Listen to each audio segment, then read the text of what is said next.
Rivers. Have you met me? We'll get to that in a second. We must start, though, in our nation's capital. Sixers-Wizards game 4. Oh, no, Joel Embiid. Philly was going for the sweep, and it looked like a no-brainer until Joel Embiid banged his knee on a hard foul. He did stay in the game, but a few minutes later, he was seen limping to the locker room. He never returned. Wizards would go on to win the game and keep the series alive. Embiid's status remains unclear now for tomorrow night's Game 5. If he cannot go, that would put the weight of the series on Ben Simmons' shoulders.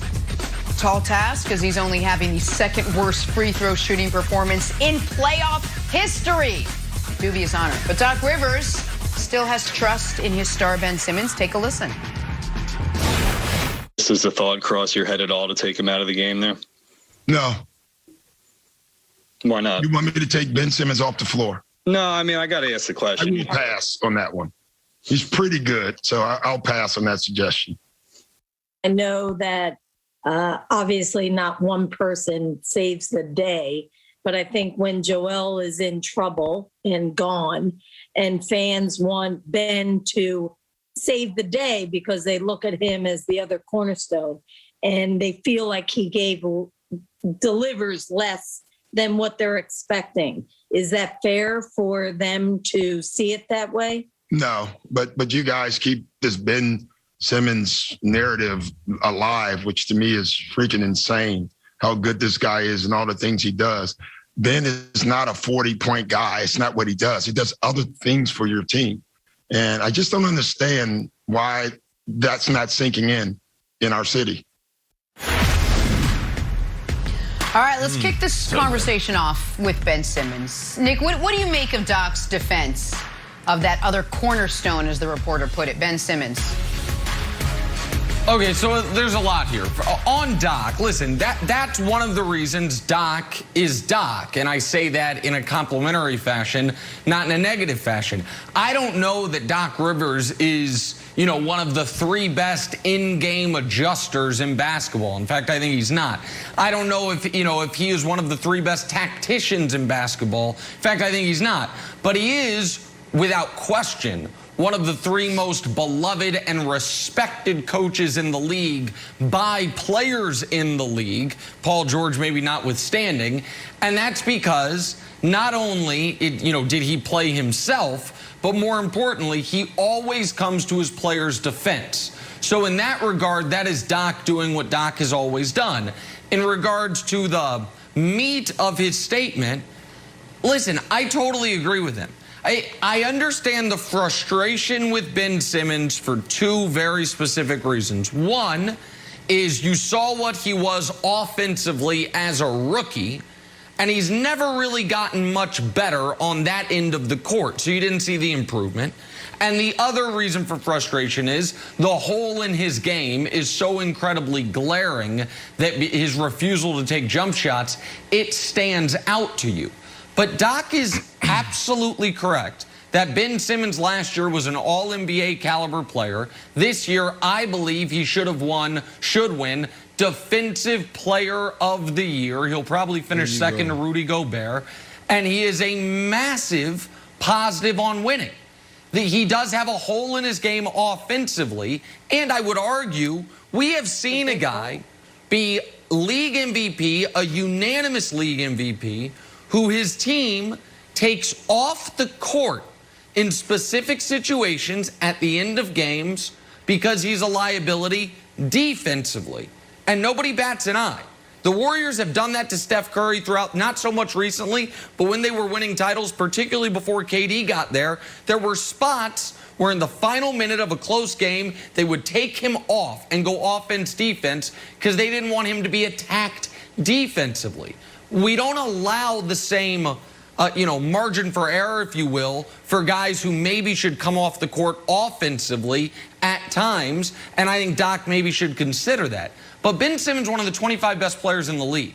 I understand he's frustrating. I understand he's not complete. I understand he hasn't had, Brandon, the improvement you would have liked to see for some from the #1 pick of the draft. But I think he was the Defensive Player of the Year this year. So I agree with what Doc's saying, and I understand why he's defending him. Yeah, Nick, you're 100% right. Doc was spot on. It was a conversation that needed to be had. We know who Ben Simmons is. We just haven't accepted it. Ben Simmons is a world-class defender. He's an elite distributor. We know exactly who he is. Like, it's okay for us to put a guy in the box or say, this guy, Ray Allen, he's deadly from three. That's why we have him on this team. He's a three-point shooter. Dennis Rodman, rebounder, defender. We got this guy we're going to just bring in just for defense, or this guy just for rebounds. So we just have to accept exactly what Ben Simmons is. Now, I'm guilty of this. Last year in the bubble, I was on this case. I was one of those guys talking about, man, you need to develop. You need to ascend to another level. Now, he does need to continue to work on his game. That is a huge gap. You didn't take 1-3 last night. We need to see him take his offensive game to another level, but that's not what he is. On a good night, he's going to give you 20 points, but he impacts the game, Wilds, in so many different ways, and we just have to accept that. It's time for us to accept that. Now, 45% from the free throw line, that's a problem. That's unacceptable. Now, that was unacceptable for Shaquille O'Neal. I'm sorry, Shaquille O'Neal never got it right, but if you are a pro, a basketball player, you make it to that level, your butt better be able to knock down the free throw line when the game's on the line. Because you're shooting 80%, Brandon. Brandon. That's right. That's right, Jenna. As a former player, oh gosh darn it, the rim is 9-6 when you're shooting. For goodness sakes, it was okay, 10-3. So Brandon, as a 10-3. Okay, that's even worse. Still not regulation. You shoot him too far. I know. Okay, Brandon, as a former player, do you how much does what Doc Rivers said galvanize the team? When Ben Simmons knows that he missed those free throws, he knows that he was fouled 4 times in a span of 100 seconds and then went up there and bricked them, and that was one of the reasons why the Wizards were able to come back and win the game. But Doc, in an amazing show of leadership and a little bit of mental gymnastics, flipped it on the media. The media's like, hey, Doc, excuse me, do you think it's fair? I don't know, you guys are insane. You want me to take Ben Simmons out the whole game? Like, I'll pass on that suggestion. Like, it wasn't a suggestion, we're just asking. So to me, it seemed like textbook, protect in public, criticize in private. But if you were on the team, how much would that galvanize seeing Doc go to bat for you? I don't think it galvanized this locker room. The locker room is already together. I think it settles this locker room. When you walk in off that court after a game like that, emotions are high. So you're going to see Embiid sitting on the training table with ice on his knee, and he's going to have a frown on his face like, bro, you couldn't bring this home. You couldn't get this done. I want extra days to rest. You're going to see other guys in the locker room. They understand the story. They hear the narrative, too. Some of those guys are buying into it. So with Doc Rivers standing up, Nick, and saying, look, Ben Simmons is our guy.